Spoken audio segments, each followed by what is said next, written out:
that life came in the grafting.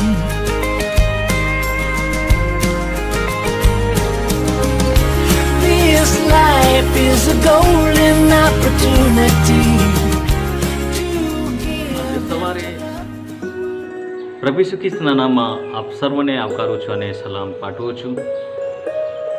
આજનો દિવસ 50માનો દિવસ. આજનો દિવસ પેન્ટિકોસ્ટ દિવસ. યહૂદીઓના પાસ્કા પર્વ પછીના 50માનો દિવસ અથવા તો પ્રભુ ઈસુ ખ્રિસ્ત પુનરુત્થાન પામ્યા અને ત્યાર પછીનો 50માનો દિવસ. આ દિવસ ખૂબ જ મહત્ત્વનો દિવસ તરીકે આપણે ઉજવીએ છીએ અને પ્રભુની સ્તુતિ પ્રશંસા કરીએ છીએ. અને આ દિવસે આપ સર્વને 50માના દિવસને માટે શુભકામના પાઠવું છું અને હેપી પેન્ટિકોસ્ટ ડે કહું છું. Happy Pentecost day. હાલેલુયા. આજે પ્રભુના વચનમાં જતા પહેલાં આવો આપણે પ્રાર્થના કરીએ. હે સ્વર્ગીય પ્રેમાળ પિતા, અમે તમારો આભાર માનીએ છીએ, સ્તુતિ પ્રશંસા કરીએ છીએ. 2020માં વર્ષમાં પ્રભુ અમે આજના દિવસને, જે પેન્ટિકોસ્ટ દિવસને અમે જોઈ શક્યા. પ્રભુ, આ 50માનો દિવસ તમે અમારા જીવનમાં આપ્યો એના માટે આભાર માનીએ છીએ. તમારી સ્તુતિ પ્રશંસા કરીએ છીએ. આજે તમારું વચન સાંભળવા જઈ રહ્યા છે ત્યારે પ્રભુ તમારી કૃપા આવવા દો. જેટલા લોકો આજે વચન સાંભળશે સર્વ ઈસુ પ્રભુના નામમાં આશીષ પામે એના માટે પ્રાર્થના છે. પ્રભુ, તમે દરેક પર કૃપા વરસાવી દો. એટલું નહીં પરંતુ પ્રભુ, આ દિવસે પવિત્ર આત્મા ઉતર્યો તેમ દરેક સાંભળનારના જીવનમાં પવિત્ર આત્મા આવે અને તેઓ પવિત્ર આત્માથી ભરપૂર થાય એના માટે પ્રાર્થના છે. તમે કૃપા પૂરી પાડો. પ્રાર્થના ઈસુ પ્રભુના માગું છું. આમેન. Thank you. હાલેલુયા.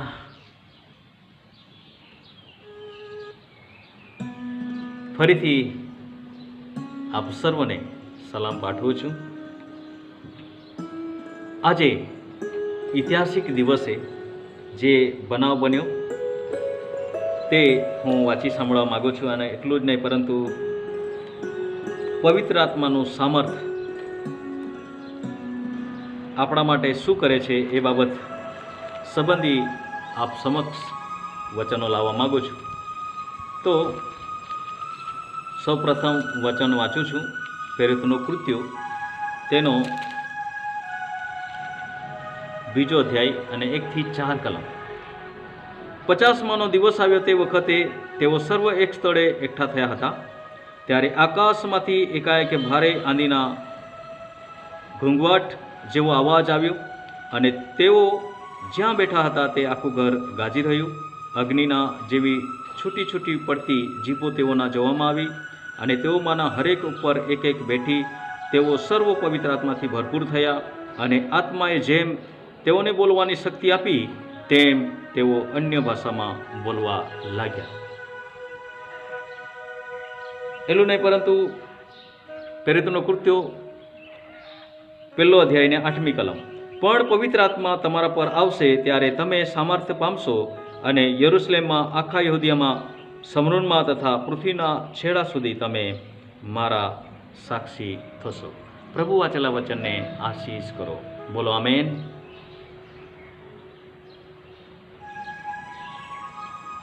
જ્યારે પવિત્ર આત્મા ઉતર્યો અને આ દિવસે વિશ્વાસી લોકો પવિત્ર આત્માથી ભરપૂર થયા ત્યારે ટૂંકમાં મેં તમને વાંચી સંભળાવ્યો. અને પ્રભુ ઈસુએ પવિત્ર આત્માથી ભરપૂર થાય તે પહેલાં જે વચન આપ્યું હતું તે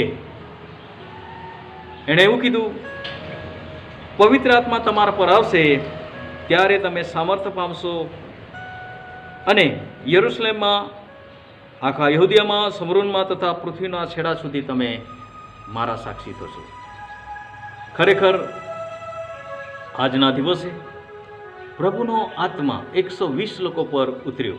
તેમાં પ્રભુના શિષ્ય હતા, વિશ્વાસી ભાઈ બહેનો હતા તેઓ પર પ્રભુનો આત્મા ઉતર્યો ત્યારથી લઈને તેઓ પ્રભુ ઈસુની સાક્ષી બન્યા, સુવાર્તા પ્રગટ કરી. પ્રભુના શિષ્ય અલગ અલગ દેશોમાં ગયા અને તેઓ સામર્થ્ય પામીને પ્રભુની સેવા કરી. આપણા દેશમાં થોમા આવ્યો અને તેણે પણ પ્રભુની સેવા ચાલુ કરી અને પ્રભુ ઈસુ ખ્રિસ્તની સાક્ષી પ્રગટ કરી. આજે વાલા ભાઈ બહેનો, ભારતમાં અસંખ્ય લોકો વિશ્વાસુ છે અને ઘણી બધી મંડળીઓ સ્થાપાઈ છે. પ્રભુની સ્તુતિ પ્રશંસા હો. પવિત્ર આત્મા ઉતરે છે ત્યારે એની જગ્યા કઈ, તો આપણે જાણીએ છીએ. 1 કોરિન્થી તેનો 3 અધ્યાય અને 16મી કલમમાં આવી રીતે લખ્યું છે કે તમે દેવનું મંદિર છો અને તમારામાં દેવનો આત્મા વસે છે, એ શું તમે નથી જાણતા? હા, આજથી 2000 વર્ષ પહેલા પ્રભુનો આત્મા વિશ્વાસીઓ ઉપર ઉતર્યો ત્યારે તેઓ પવિત્ર આત્માથી ભરપૂર થયા. અનેક કાર્ય તેઓએ કર્યા, ચમત્કારો કર્યા અને એ બધી બાબતો આપણે જાણીએ છીએ. આજે બી પવિત્ર આત્મા ઉતરે છે. હરેક જે સાચો વિશ્વાસી છે, સાચો પશ્ચાતાપ કરીને જીવન જીવે છે, ન્યાયી જીવન જીવે છે, એના પર દેવનો આત્મા ઉતરે છે અને એ આત્મા એના હૃદયમાં રહે છે. અહીંયા વચન પ્રમાણે લખ્યું છે કે તમે દેવનું મંદિર છો અને તમારામાં દેવનો આત્મા વસે છે, એ શું તમે નથી જાણતા? હું હંમેશા જ્યારે આ વચન વાંચું છું ત્યારે વાત કહું છું અને એ વાત કહું છું કે આત્માની રહેવાની જગ્યા એ તો આપણું શરીરરૂપી મંદિર છે અને એ હૃદયમાં પ્રભુ ઈસુ ખ્રિસ્ત વાસો કરે છે. પણ આ જગતમાં 2 આત્મા કાર્યરત છે, એક પવિત્ર આત્મા અને એક દુષ્ટ આત્મા. જો આપણા હૃદયમાં ભૂંડા વિચારો નથી તો દેવનો આત્મા રહેશે, પરંતુ આપણા હૃદયમાં ભૂંડા વિચાર રહેશે તો દેવનો આત્મા રહી શકતો નથી, દુષ્ટ આત્મા રહી શકે છે. આ એક એવી જગ્યા છે કે જેને આપણે ઈશ્વરને સ્થાન આપી શકીએ છીએ. વાલા ભાઈ બહેનો, આજે બી પુષ્કળ લોકો પવિત્ર આત્માથી ભરપૂર છે અને દેવના આત્માથી દોરાય છે. કેમ કે ઈશ્વરનો આત્મા મનુષ્યના શરીરમાં છે, મનુષ્યના હૃદયમાં છે અને એ હંમેશા દોરે છે. આજે હું તમને એ શીખવવા માગું છું કે પવિત્ર આત્માનું સામર્થ્ય આપણા માટે શું કરી શકે, એના સંબંધમાં હું તમારી આગળ વચન લાવવા માગું છું. જ્યારે પવિત્ર આત્મા આપણામાં રહેશે ત્યારે તે ઠોકર ખાવાથી બચાવી રાખે છે, ઠોકર ખાવાથી બચાવી રાખે છે. અને એ વચન યહૂદાનો પત્ર તેમાં 24 કલમમાં આ પ્રમાણે લખ્યું છે, હવે જે તમને ઠોકર ખાતા બચાવવા અને પોતાના ગૌરવની સમક્ષ તમને પરમાનંદ સહિત નિર્દોષ રજૂ કરવા સમર્થ છે. હા, જ્યારે પવિત્ર આત્મા વ્યક્તિ પર આવે છે, પવિત્ર આત્માથી વ્યક્તિ ભરપૂર થાય છે, ત્યારે અહીંયા વચન લખવામાં આવ્યું છે કે તે ઠોકર ખાવાથી બચાવી રાખે છે, પાપથી બચાવી રાખે છે. અને એ ઉદાહરણ હું પ્રભુ ઈસુ ખ્રિસ્તના પરથી તમને જણાવવા માગું છું. પ્રભુ ઈસુ ખ્રિસ્ત જ્યારે આ પૃથ્વી પર આવ્યા ત્યારે આપણે જોઈએ છે કે તે સંપૂર્ણ મનુષ્ય દેહ ધારણ કરીને આ પૃથ્વી પર આવ્યા હતા. એણે યોહાન દ્વારા બાપ્તિસ્મા પામ્યું, એના માટે આકાશ ઉઘાડાયું અને કબૂતરની પેઠે પવિત્ર આત્મા તેઓ પર ઉતર્યો અને એ પવિત્ર આત્માથી ભરપૂર થયા. અને ત્યાર પછી પ્રભુ ઈસુ ખ્રિસ્તે 40 દિવસ અને 40 રાત ઉપવાસ કર્યો અને દેવનો આત્મા તેમને શૈતાનથી પરીક્ષણ થાય એટલા માટે રાનમાં લઈ ગયો. અને એ કલમ હું વાંચવા માગું છું. માથી લખેલી સુવાર્તા 4 અધ્યાય અને 3 કલમ. અને પરીક્ષણ કરનારે તેની પાસે આવીને કહ્યું કે જો તું દેવનો દીકરો છે તો આ પથ્થરોને કહે કે તેઓ રોટલી થઈ જાય. પ્રભુ ઈસુ ખ્રિસ્તે 40 દિવસ અને 40 રાત ઉપવાસ કર્યો. ત્યાર પછી શેતાને જે કહ્યું તે એ છે કે પથ્થરને કહે કે રોટલી બની જાય. જ્યારે પરીક્ષણ શેતાન કરે ને ત્યારે સૌથી અગત્યની વસ્તુ, સૌથી જરૂરની વસ્તુ એને આગળ લાવીને મૂકી દે છે. પ્રભુ ઈસુ ખ્રિસ્તની આગળ 40 દિવસ 40 રાત ઉપવાસ કર્યા પછી માત્ર ભૂખ સંતોષવા માટે રોટલીની જરૂર હતી. અને એ રોટલીની એ શૈતાન આગળ લાવે છે અને એવું પણ કહે છે કે તું દેવનો દીકરો છે. સાચી વાત છે, દેવનો દીકરો છે અને તું એવું કહે કે પથ્થરોને કહે કે રોટલી થઈ જાય. થઈ ગઈ હોત. વાલાભાઈ બહેનો, 40 દિવસ અને 40 રાત ઉપવાસ કર્યા પછી સૌથી જરૂરિયાત એ છે કે રોટલી. અને ભૂખ એ ઘણી બધી વખતે સહનશીલતા લાવતી નથી. ઘણી બધી વખતે માણસ ખરેખર ભૂખ જ્યારે લાગે છે તો કંઈ બી ખાય છે. અત્યારે આ લોકડાઉનના સમયમાં એક મજૂર રોડ પર ચાલતો ચાલતો જતો હતો અને એને પુષ્કળ ભૂખ લાગી. અને એવા સમયમાં રોડ પર એક કૂતરું મરેલું હતું જે મોટી ગાડીથી ચકદાઈ ગયું હતું અને રોડ પર એનું માંસ ચોંટી ગયું હતું અને એ માંસ એ બેસીને કાચું ખાવા લાગ્યો. પોતાની ભૂખ સંતોષવાને માટે, ભૂખ મટાડવાને માટે એ વ્યક્તિ એ માંસ ખાતો હતો. અને એ ફોટો મેં સોશિયલ મીડિયા પર જોયો ત્યારે ખરેખર હું જોઈને દુઃખી થયો. વાલાભાઈ બહેનો, જ્યારે ભૂખ લાગે છે ત્યારે એ વ્યક્તિ પુષ્કળ એ દુઃખી થાય છે અને સહન કરવા માટે એની પાસે શક્તિ હોતી નથી. આ વ્યક્તિ કૂતરાનું માંસ કાચું ખાતો હતો. હવે વિચારીએ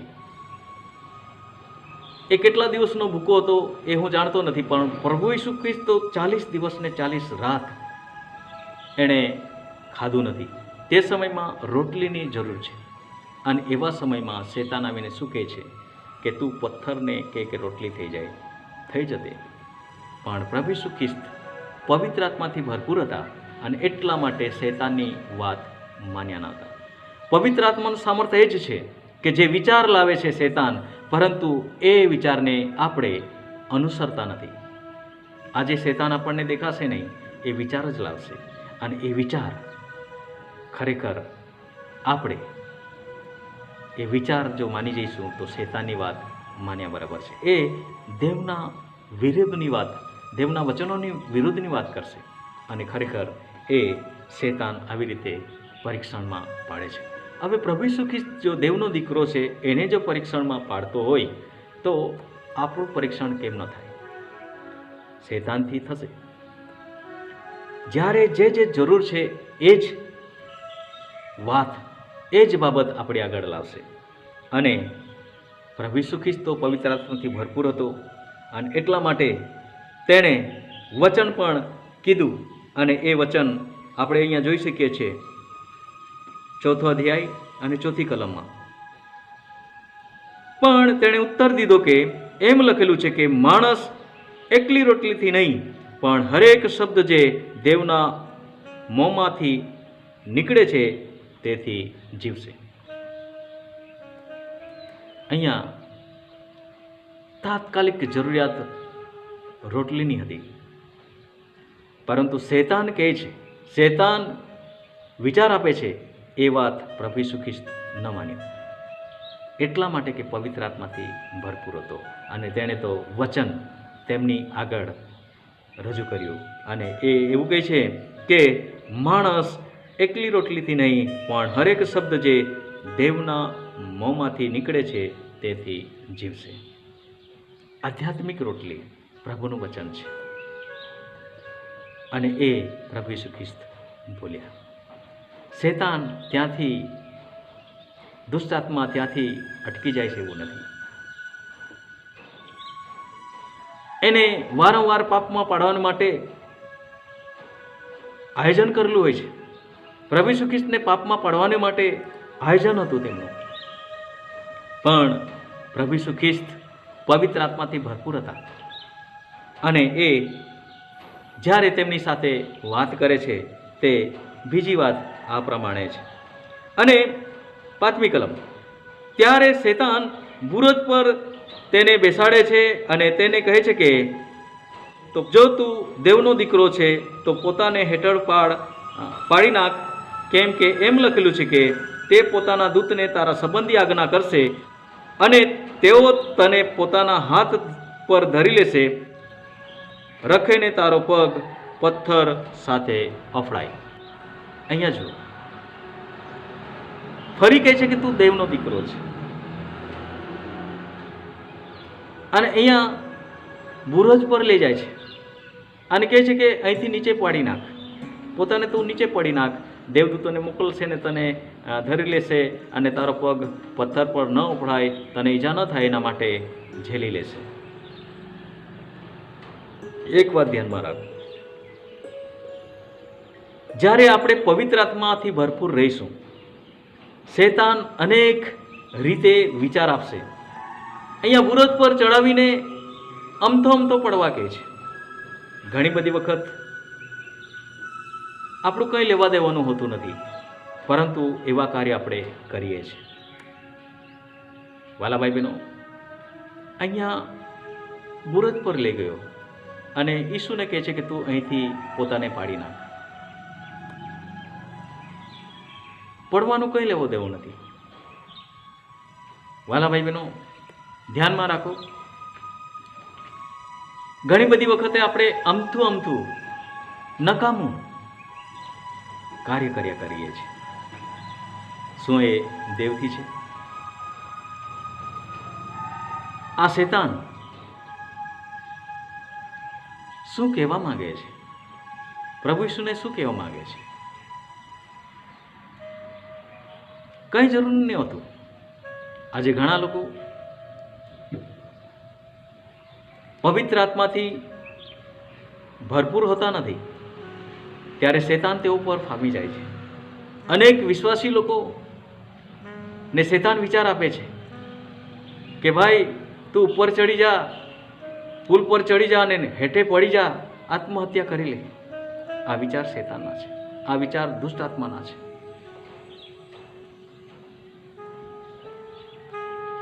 અસંખ્ય લોકો, વાલા ભાઈ બહેનો, પૃથ્વી પર જોઈ શકીએ છીએ. શેતાન વિચાર આપે છે, પંખાને ટીંગાઈ જા. જો શેતાન વિચાર આપે છે, ઝેર ખાઈ જા. યહૂદા ઇસ્કરિયોત કે જેણે ફાંસો ખાઈ લીધો.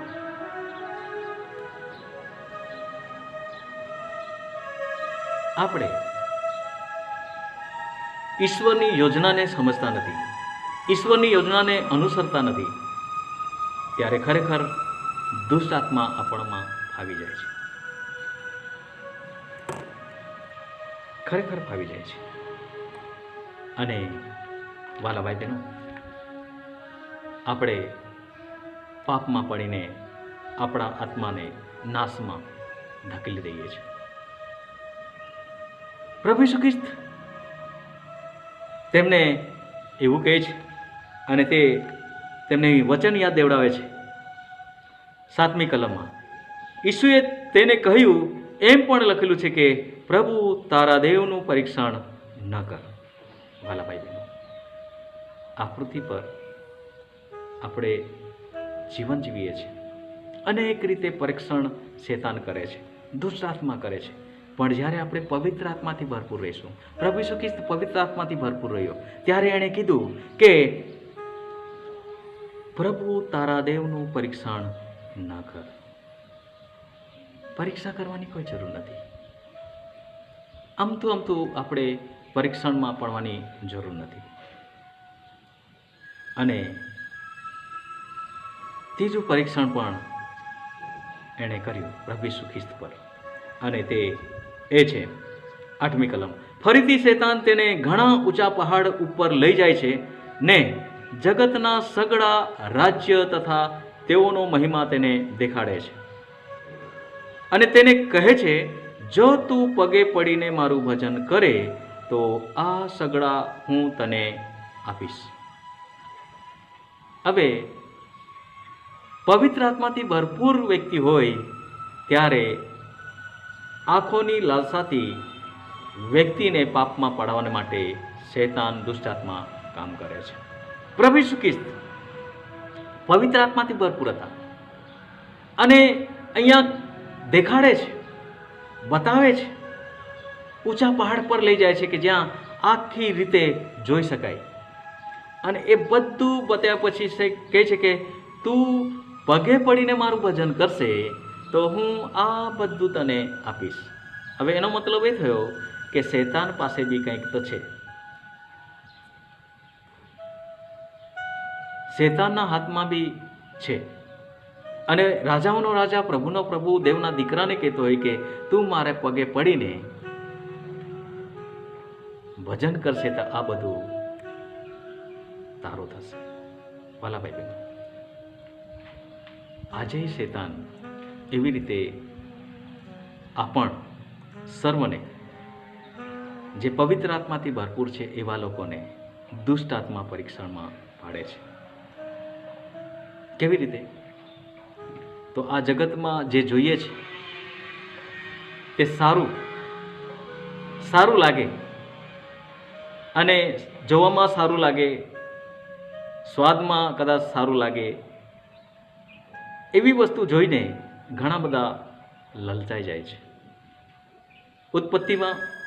ઉત્પત્તિના પુસ્તકમાં આપણે જોઈ શકીએ છીએ કે જ્યારે ફળ તોડીને નહીં ખાધું તે પહેલાં એ જોવામાં સુંદર હતું એવું લખવામાં આવ્યું છે, અને એ પણ હું તમારી આગળ વાંચી સંભળાવીશ કે જે અદ્ભુત વચન છે. ફળ વિશે આપણે જોઈ શકીએ છીએ. ઉત્પત્તિ 3 અધ્યાયને તેનું 6ઠું વચન. અને તે વૃક્ષનું ફળ ખાવાને વાસ્તે સારું ને જોવામાં સુંદર ને જ્ઞાન આપવાને ઈચ્છવા જોગ એવું એ વૃક્ષ છે. તે જોઈને સ્ત્રીએ ફળ તોડીને ખાધું, અને તેની સાથે પોતાનો પતિ હતો તેને પણ આપ્યું ને તેણે ખાધું. જો પ્રભુ ઈસુ ખ્રિસ્તને પહાડ પર લઈ જાય છે, અને પહાડ પર લઈ જઈને બતાવે છે કે જો, અને કહે છે કે તું મારે પગે પડશે તો હું આ બધું તને આપીશ. જો જોવામાં સુંદર, આપણને લલચાવી દે.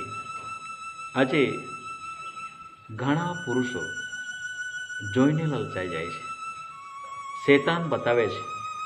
આજે સ્ત્રીઓમાં રહીને, જુવાન સ્ત્રીઓમાં રહીને શૈતાન કામ કરી રહ્યો છે. ધ્યાનથી સાંભળો. જુવાન બહેનો કદાચ સાંભળતી એ ધ્યાનથી સાંભળો. શૈતાન જુવાન બહેનોમાં કામ કરી રહ્યો છે. તેઓને એવા કપડાં પહેરાવવા માટે વિચાર આપે છે કે જે ખભા પર ફાટેલું હોય, પેટ પર ફાટેલું હોય, ટૂંકું કપડું પહેરેલું હોય, અને એ શરીરને બતાવે છે. શૈતાન તેનામાં રહીને બતાવે છે કે જો, અને માણસ લલચાઈ જાય છે અને પાપમાં પડી જાય છે. વિચારથી જ પાપમાં પડી જાય છે. ધ્યાન રાખો. આજે શૈતાન એવી રીતે કામ કરી રહ્યો છે, એવી રીતે પરીક્ષણમાં પાડી રહ્યો છે, અને લોકો પરીક્ષણમાં પડી રહ્યા છે અને પાપમાં પડી જાય છે. અનેક પાસ્ટરો વિશે આપણે સાંભળીએ છીએ, અનેક વિશ્વાસીઓ વિશે સાંભળીએ છીએ, અનેક મંદિરના આગેવાનો વિશે સાંભળીએ છીએ. આ દુષ્ટ વિચારો શેતાન લાવે છે અને લોકોને પરીક્ષણમાં પાડે છે. લોકો પરીક્ષણમાં પડી જાય છે અને પાપ કરી બેસે છે. આ જ એક બાબત પ્રભુ ઈસુ ખ્રિસ્ત, જે પવિત્ર દેવનો દીકરો, જે આ પૃથ્વી પર મનુષ્ય તરીકે જીવન જીવીને બતાવવા માંગતો હતો અને ઈશ્વર પુત્ર છે એવી સાબિત કરવા માટે, એ કાર્ય કરવા માટે જઈ રહ્યો હતો, તે સમયમાં જુઓ શેતાન તેમને પાપમાં પાડવા માટે શું કરે છે? પહેલાં તો જે દેખાય છે એ બાબત તેમની આગળ લાવે છે. આજે માણસને, આજે વિશ્વાસીઓને આપણને શું શું દેખાય છે? વિચારો. અને એ જોવાથી આપણે શું વિચારીએ છીએ? આ સ્ત્રીએ જોવાથી ફળ ખાધું. આપણે જોવાથી ભલભલું વિચારી શકીએ છીએ અને એ એક મહાપાપ છે. એ પરીક્ષણમાંથી ઘણા લોકો નીકળી શકતા નથી, પણ પ્રભુ ઈસુ ખ્રિસ્ત પવિત્ર આત્માથી ભરપૂર હતા, એટલા માટે તે પાપમાં ન પડી. અને જોઈ શકીએ છીએ કે તે તો શેતાનને વચન બોલે છે અને એ અદ્ભુત વચન છે, એ હું તમારી આગળ વાંચું છું. તેણે અદ્ભુત વચન શેતાનની આગળ કીધું અને તે વચન હું વાંચું છું. ત્યારે ઈસુ તેને કહે છે કે અરે શેતાન, આઘો જા, કેમ કે લખેલું છે કે પ્રભુ તારા દેવનું ભજન કર ને તેની એકલાની જ સેવા કર. શેતાનને ધમકાવવાની પણ જરૂર છે. પ્રભુ ઈસુ કીધું અરે શેતાન, આઘો જા. ઈસુના નામમાં શેતાનને તમે ધમકાવશો, આઘો જશે. કેમ કે ઈસુના તાબા હેઠળ શેતાન છે. અહીંયા કહેવામાં આવ્યું કે પ્રભુ તારા દેવનું ભજન કર ને તેની એકલાની જ સેવા કર. આ તો પવિત્ર આત્માથી ભરપૂર હતો ને એટલા માટે પ્રભુએ આ વચન ઉચ્ચાર્યું. નહીં તો પવિત્ર આત્માથી ભરપૂર નથી તો આપણે પ્રભુનું વચન ઉચ્ચારી શકતા નથી. વાલા ભાઈ, અને ત્યારે શું થયું? શેતાનને ખબર પડી ગઈ કે હું જે કહું છું તે માનતો નથી. દુષ્ટ આત્માને ખબર પડી ગઈ કે હું જે કહું છું તે કરતો નથી. અને શેતાન, 11મી કલમ છે કે ત્યારે શેતાન તેને મૂકીને જાય છે અને જુઓ દૂતોએ તેની પાસે આવીને તેની સેવા કરી. જ્યારે આપણે પવિત્ર આત્માથી ભરપૂર હોતા નથી તો શેતાન પરીક્ષણ કરીને આપણને ઠોકર ખવડાવવા માટે લઈ જઈ શકે છે. પણ પવિત્ર આત્માથી ભરપૂર હોઈએ છે તો શેતાન જતો રહે છે, મૂકીને જતો રહે છે. પણ પવિત્ર આત્માથી ભરપૂર ન હોઈએ તો એ શેતાન ઘણા લોકોને દોરે છે. શેતાન ઘણા લોકોને ચલાવે છે. દુષ્ટ આત્મા ઘણા લોકોને પાપમાં પાડે છે. વાલા ભાઈ બહેનો, આ ઈશ્વરનું વચન છે, સાંભળો. પ્રભુ ઈસુ ખ્રિસ્ત સંપૂર્ણ મનુષ્ય, એ માનવ દેહ ધારણ કરીને આ પૃથ્વી પર આવ્યા. એણે જે બાપ્તિસ્મા લેવાનું હતું તે પણ લીધું. જે ક્રિયા આપણે આ પૃથ્વી પર બાપ્તિસ્મા લેવાનું ક્રિયા કરીએ છીએ એ પણ કરી. પવિત્ર આત્માથી ભરપૂર થયો. આકાશમાંથી વાણી થઈ કે આ મારો વહાલો દીકરો છે. હવે એવા દીકરા પર જો પરીક્ષણ થતું હોય તો તમે ને હું, વાલાભાઈ બહેનો, પરીક્ષામાં પડીએ કે કેમ એના સંબંધી વિચારો. એટલે સાવધાન રહો. આજના દિવસે પવિત્ર આત્માથી તેમના લોકો ભરપૂર થયા. આપણે પણ સતત પવિત્ર આત્માથી ભરપૂર થઈએ. બે આત્મા ચોક્કસ કામ કરે છે આ દુનિયામાં, અને આપણું શરીરરૂપી મંદિરમાં એ આત્મા રહે છે, એક દુષ્ટ આત્મા કાં તો પવિત્ર આત્મા. પણ હું એવું માનું છું, દુષ્ટ આત્મા રહે તો પવિત્ર આત્મા રહેવાનો નથી, અને પવિત્ર આત્મા રહે તો દુષ્ટ આત્મા રહેવાનો નથી. કોઈ પણ એક આત્મા રહેશે. આજે હું તમને કહેવા માગું છું, શું તમે પવિત્ર આત્માથી ભરપૂર છો? તો તમારામાં દેવનો આત્મા જ રહેશે. પવિત્ર આત્માથી ભરપૂર નથી તો દુષ્ટ આત્મા રહેશે. એટલે પવિત્ર આત્મા પામવાને માટે હંમેશા પવિત્ર આત્માથી ભરપૂર રહેવાને માટે હંમેશા ઈશ્વરના ચરણોમાં રહો, ઈશ્વરને પ્રાર્થના કરો, ઈશ્વરને અનુસરો, એ જરૂરી છે. પ્રભુ ઈસુ ખ્રિસ્ત તો પરીક્ષણમાંથી બહાર ઉતર્યા, પરીક્ષણમાંથી એ બહાર નીકળ્યા. શું આપણે પરીક્ષણમાંથી બહાર નીકળશું કે કેમ? એ મોટો સવાલ છે. એટલા માટે વાલા ભાઈ બહેનો, પવિત્ર આત્માથી ભરપૂર થવું પુષ્કળ જરૂરી છે. અને વાલા ભાઈ બહેનો, પવિત્ર આત્માથી ભરપૂર થવું એ દેવની કૃપા છે. હર કોઈક વ્યક્તિ પાપોથી ફરી જશે, પસ્તાવો કરશે, પવિત્ર જીવન જીવવાની કોશિશ કરશે, એનામાં દેવનો આત્મા વાસો કરશે, અને એ વ્યક્તિ આ દુનિયામાં જે શૈતાન કાર્યરત છે, દુષ્ટાત્મા કાર્યરત છે, એ પરીક્ષણ કરે છે, એ પરીક્ષણમાંથી હંમેશા વિજય પામશે. પ્રભુ ઈસુ ખ્રિસ્ત વિજય પામ્યા. તો વાલા ભાઈ બહેનો, આજના સમયમાં આપણે દુષ્ટ આત્મા પર વિજય પામવા માટે પવિત્ર આત્માથી ભરપૂર થવું જરૂરી છે. પ્રભુ વાંચેલા વચનને આશીષ કરો. આવો પ્રાર્થના કરીએ. Thank you Jesus, hallelujah. હું એક પ્રાર્થનારૂપી ગીત ગાઉં છું, મારી સાથે પ્રાર્થનામાં રહેશો, અને ત્યાર પછી પ્રાર્થનામાં જઈશું.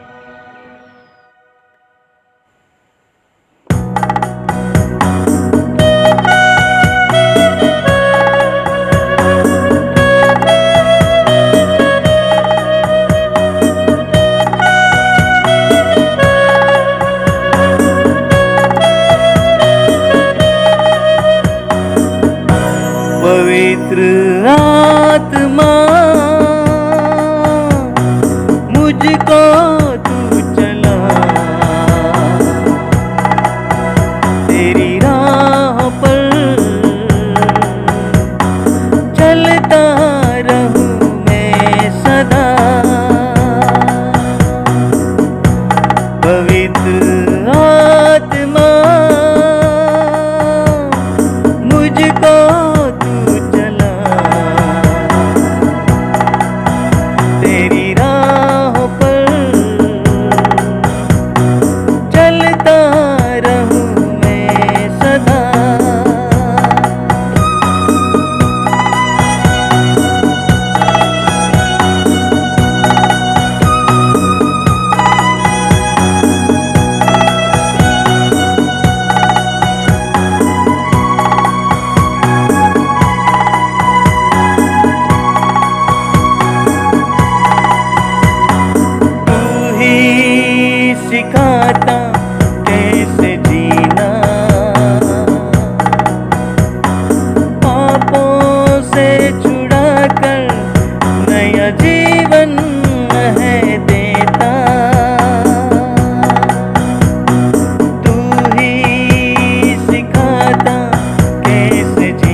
મારા જીવતા જાગતા પરમેશ્વર પિતા, હું તમારો આભાર માનું છું, સ્તુતિ પ્રશંસા કરું છું. આજનો દિવસ અમારા જીવનમાં આપ્યો, તમારા વચનો દ્વારા અદ્ભુત બાબતો શીખ્યા. પ્રભુ, જેટલા લોકો પવિત્ર આત્માથી ભરપૂર થવા માગે છે, પસ્તાવો કરવા માગે છે, એવા લોકોને તમે પુષ્કળ આશીષ કરો. જીવનમાં પવિત્ર આત્માથી ભરપૂર થઈને પ્રભુ તમારું સામર્થ્ય પ્રાપ્ત કરે અને શેતાનના વિચારો પર, શેતાનના પરીક્ષણ પર તેઓ વિજય પામે અને હંમેશા આધ્યાત્મિક રીતે આગળ વધે તેમ તમે થવા દો. પ્રાર્થના ઈસુ પ્રભુના માગું છું. આમેન.